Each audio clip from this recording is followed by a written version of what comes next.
This is CGTN, China Global Television Network.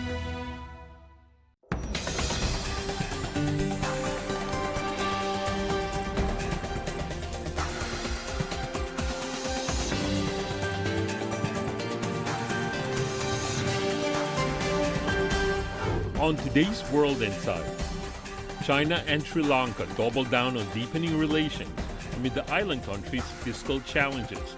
A one-on-one with Sri Lankan Foreign Minister Ali Sabry on how his country is coping with some help from friends.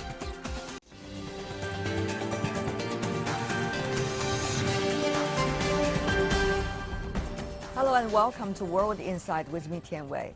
Sri Lanka is one of the most important stops of the 21st century Maritime Silk Road. The country's foreign minister, Ali Sabry, visited China recently and had talks with Chinese State Councilor and Foreign Minister Qin Gang. China believes its relations with Sri Lanka exemplify win-win cooperation between countries of different sizes. The Sri Lankan foreign minister did say that his country would continue contributing to the Belt and Road work in close coordination with China on multilateralism and deepen bilateral ties.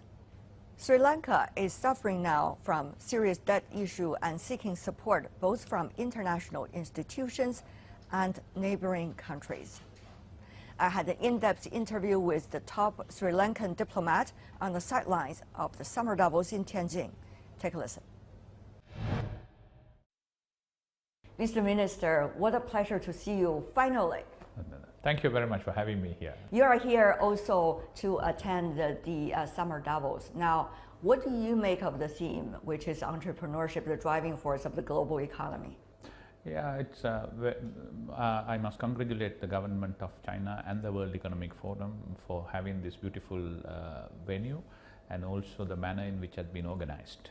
And the diverse group of people who are here. And the discussion so far which I took part, had been very, very good, very encouraging. They have really understood the challenges and they are looking for solutions. There are a lot of issues that we see globally of the economy and of course also of our own economies. You have been in intense discussion with your Chinese counterpart, for example, the Foreign Minister Qin Gang. Tell me more about what are the latest takeaway that you had with the conversations. We had some very interesting and detailed conversation with the foreign minister. And first of all, Sri Lanka and China had historically close friends. And we kind of want to brush on that and improve it further. And in the meantime, how we can operationalize it for the betterment of our people, both here in China and in Sri Lanka, in terms of economic integration, economically working together, more investment. So discussions went on very, very well on different lines and then continue to work together as two good brothers for a long, long period of time have we done. So we want to continue in the same path. I want to follow up on the different lines you mentioned because a lot of work has to be done in order to deal with the issue.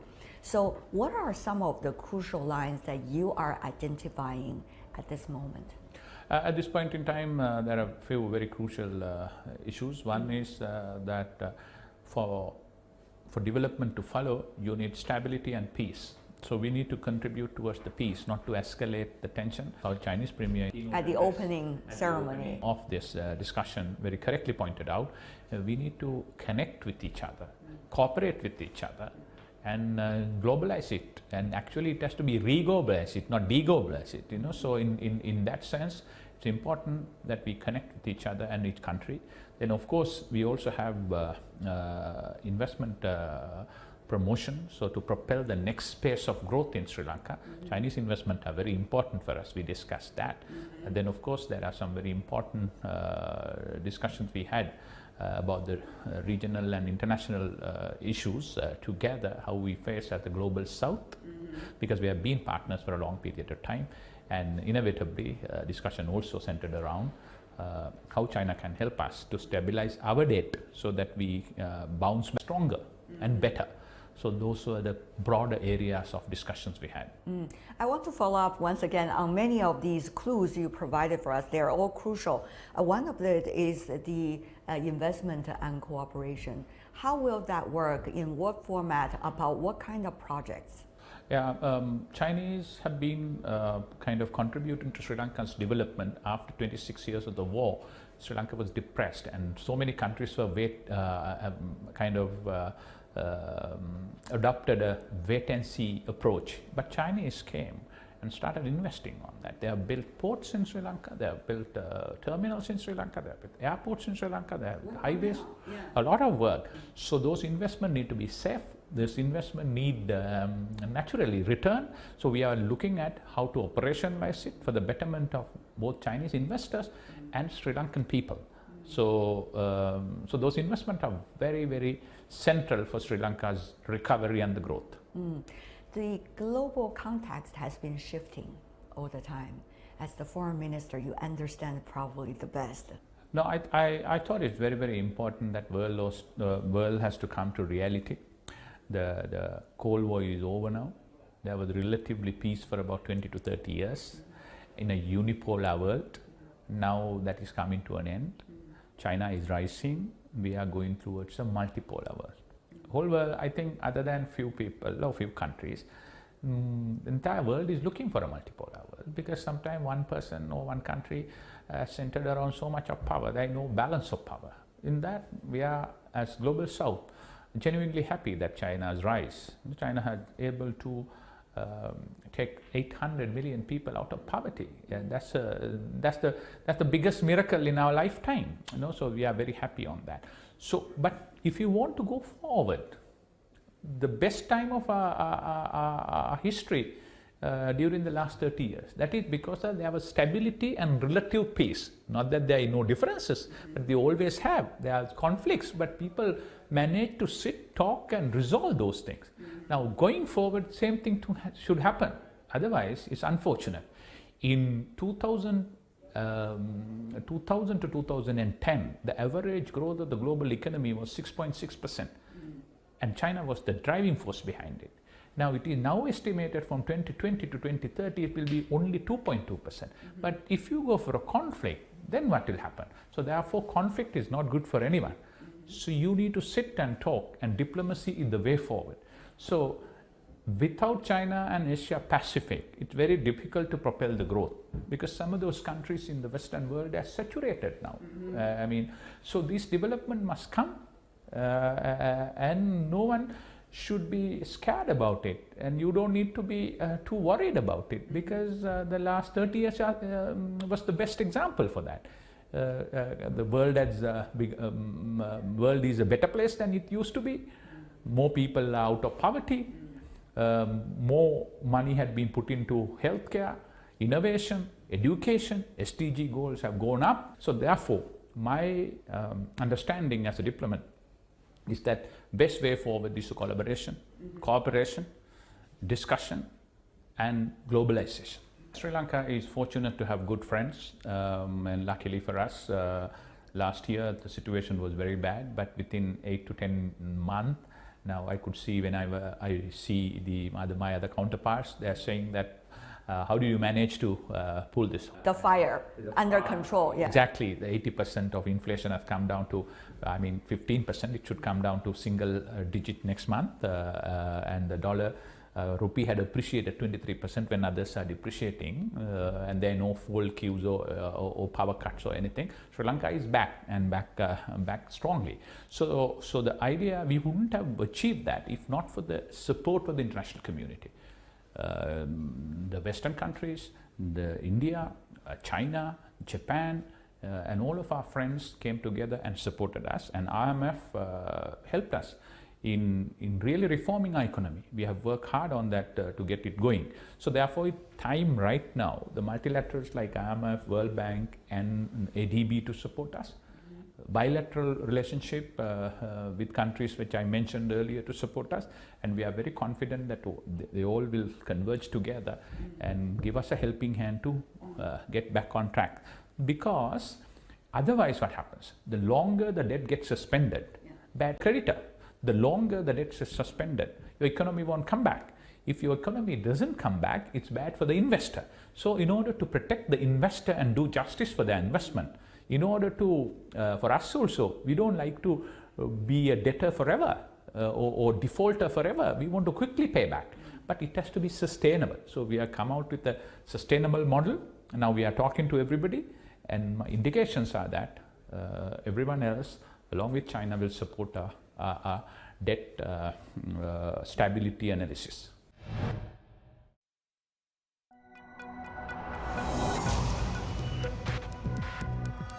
Each day, there are millions of stories. Each one can open new perspectives, new possibilities. Wherever you look, we are there to see, discover, explore. We put the pieces together to find what really matters to you, all around the world, all around the clock. Our reporters are at home across the globe. From our headquarters in Beijing and production centers in Washington, Nairobi, and London, China Global Television Network. Stories from across the globe, reaching people across the globe. CGTN. See the difference.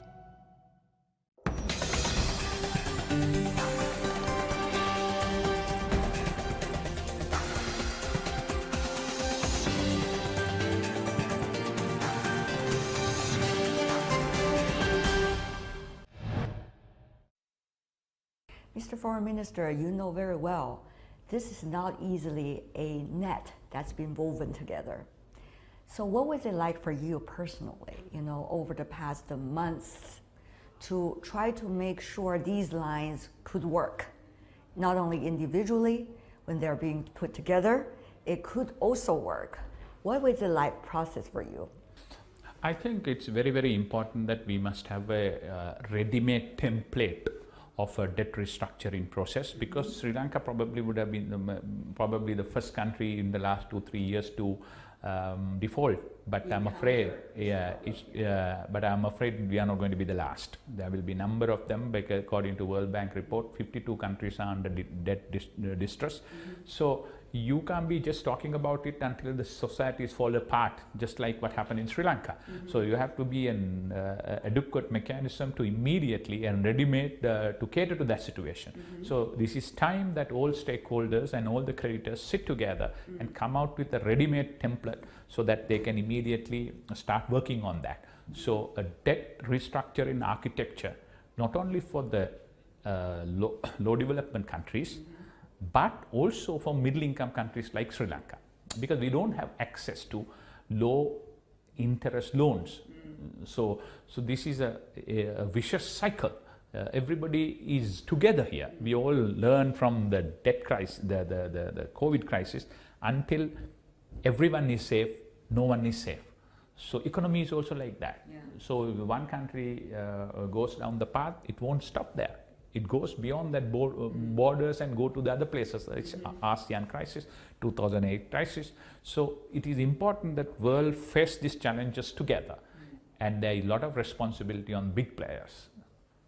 Mr. Minister, I've heard from sources, you are well known for your professionalism, not only within your country, throughout the years, but also with many of your foreign counterparts. So how to make sure under very complex situations, not only what you are experiencing in your country, but also the international backdrop, keep on to be professional diplomat? It is difficult, but if you stick to basics, be honest on your dealing, and not to sugarcoat too much, be genuine and do the right thing, and stand up for global peace and stability, and to see that everybody wins, a win-win situation. You don't, you can be sugarcoating it is not a good thing. Yeah, not a good thing, because sooner or later you are going to get exposed. Then you lose your credibility, and people will say, you can't trust that man, what he's saying.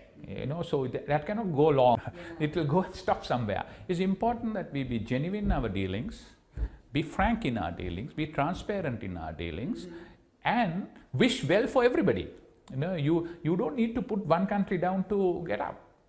It's not zero-sum game. Yeah, exactly. So China has shown that over a period of time, China have uplifted their country, but other countries also have come up with them, in both in Asia and in Africa. So we look forward China as a great partner, a sustainable partner for the future.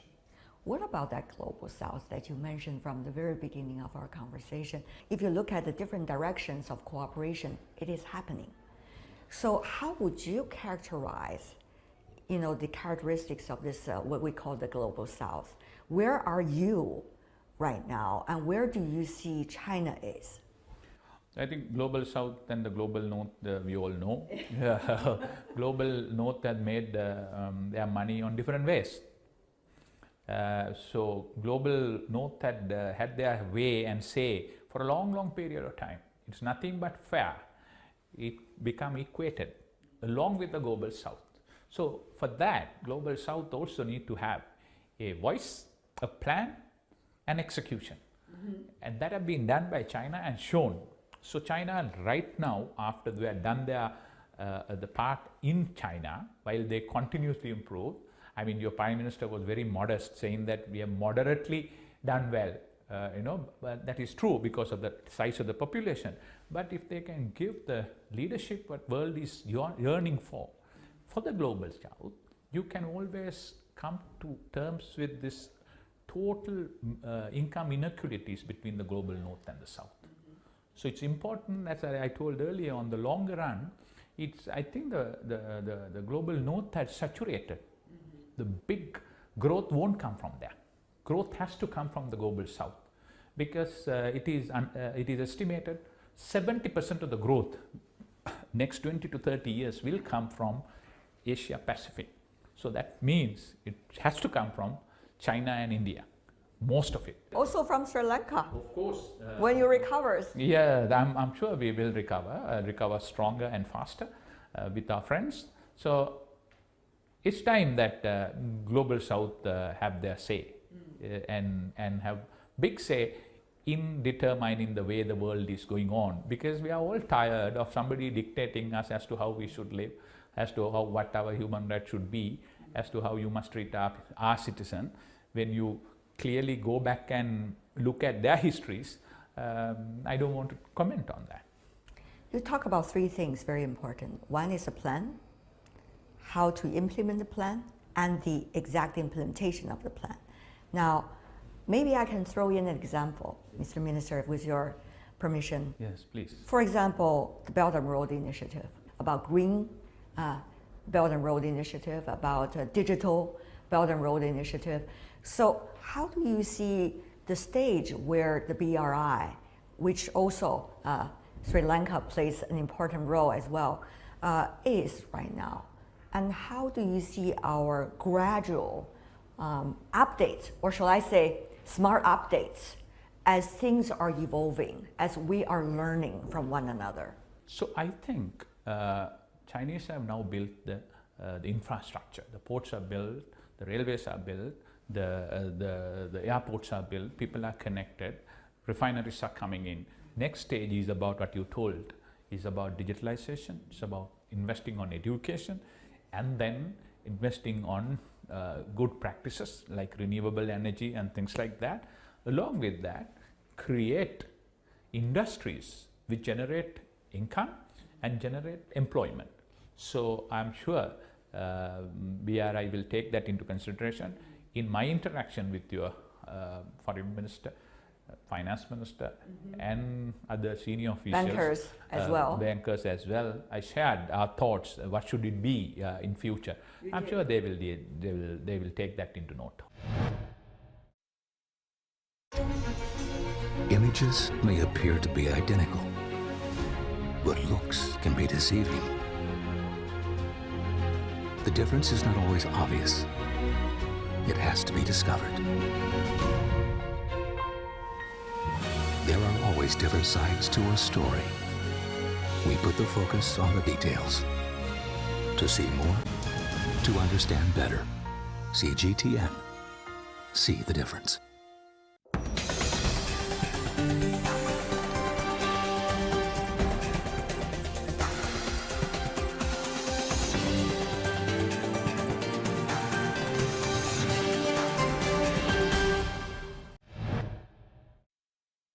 this year, 10th anniversary already Yes. of the BRI initiative. That's correct. In retrospect, a lot of food for thought, isn't it? Yes. This is, but on the other hand, it also gives us a fresh case study about how we can improve as things go That's by, correct. isn't it, for That's the correct. global south? Of course.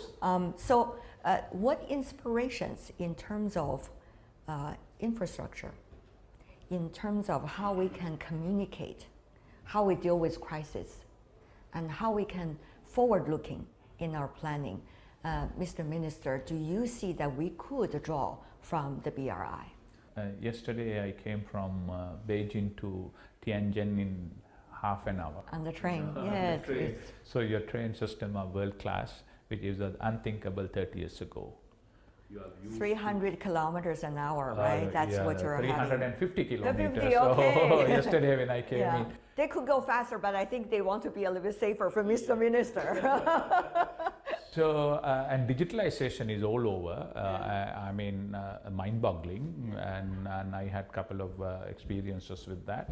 And then the manner they have connected people, and you build your own aircrafts now for internal domestic travel. I'm sure they will be also a major player in international travel in years to come. So there is a lot to learn. The lot to learn in terms of transfer of technology, supporting technical knowledge and technical know-how to the other countries. And they say in English that the proof of pudding is in the eating. So what more? 800 million Chinese people had been uplifted from poverty during the last 35 years. And you name it, in everything you have made massive gains. I went to the University of Tianjin medical faculty, where about 400 Sri Lankan students are studying. Oh, Yeah. congratulations. How are they? Yeah, they are all doing pretty well, and they are very, very happy. So there is an overall development in all senses in China. So that's give a lot of expectation and optimism to the humanity, because if that could be done for 800 million people, this could be replicated in smaller societies closer and far. So therefore, congratulations for achieving such amazing growth and development in this country in such a short period of time, without going and invading other people's countries and getting and plunging monies from somewhere else. You know, you have done it ethically and giving the hope and also the message to the other side, because you could do it. You can do Without it. confronting. Yeah. Yeah, without confronting, without going to war, without going and invading somebody else's land, just simply uplifting the people and innovating, you can always do it. And congratulations also to your smart young people, 400 of them, now studying so hard in China. Yes. I'm sure they're going to be the pillar of our country in the Yes. future. Mr. Minister, China, Sri Lanka enjoyed 2,000 years of beautiful history, so much cultural interactions and exchanges. Now, where do you see our bilateral relations going? Earlier, we have been dealing with some of the specific issues like debt and also Belt and Road Initiative. What about the bilateral relations? Bilateral relationship is very good. It could only go and grow better. We have just celebrated last year 70 years of rubberized pact, where the Westerners had imposed some sanction on China on those days in 1953, but Sri Lanka disregarded that and continued with the rubberized pact. So we have had excellent relationship over a period of time. That relationship has always been strengthened further, because we were one of the first countries to recognize and also open the embassy in the Chinese Republic in Beijing in 1957 or so. So since then we have become very strong. We have always advocated and stood for the one China policy, and so I see Chinese have come back and stood with us in the international fora, also in UN, and they have invested heavily. So it's a relationship, it only can be better, you know, and we are very happy the way things are going on, and the kind of support and the reception and the recognition which our delegation got here is a testament to our great relationship that we have. Finally, Mr. Minister, the region is a prosperous one, but at the same time, it's a complex one. I'm sure your body temperature already tell you, right, about that. So as a foreign minister, how do you see the short and longer term peace and stability? How can you play a constructive role in working with your big neighbors to make sure that will be the theme of the region, which will, of course, benefit everybody? Sri Lanka has always advocated peace and stability. In early 1972, we went to UN and moved a resolution to declare Indian Ocean as a peace zone. So that's our heritage, that's our legacy. So we will continue to work for that. We have always advocated both to the West and the Chinese and to the Indians that we will be working with everybody, but no one need to be suspicious of our motive, because we will do it everything in a transparent and open manner. So we will not be choosing somebody over other. We can always work with everyone, just like other countries are doing, that have been good. You think that US would have come out with so much of innovation if not for technical support and the manufacturing base that China had provided for them? They wouldn't have been. Similarly, China wouldn't have come up to this fast unless there was a market for the Chinese product in the West. So this is a win-win situation. Globalization had been better for China, better for India, better for West. When somebody is achieving your own rules, you can't be shifting the goalpost. That's unfair, you know. So it has to be because there is nothing called that Western dominance forever. You can't dominate the world forever.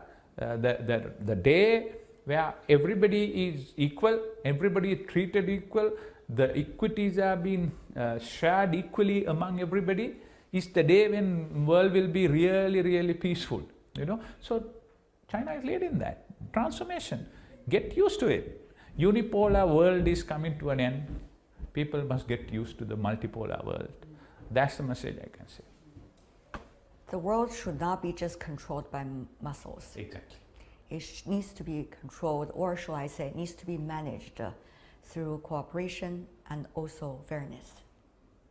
Precisely. Thank you. Thank you so much, Mr. Minister. Thank you. What a pleasure. Thank you very much for having me. Thank you. Thank you. That's my conversation with Sri Lankan Foreign Minister on the sideline of Summer Davos. That's all the time we have for today. If you'd like to know more, search World Insight, check out our YouTube channel, follow us on Twitter and Facebook. I'm Tian Wei on behalf of my team. Thanks for being with us. Bye for now.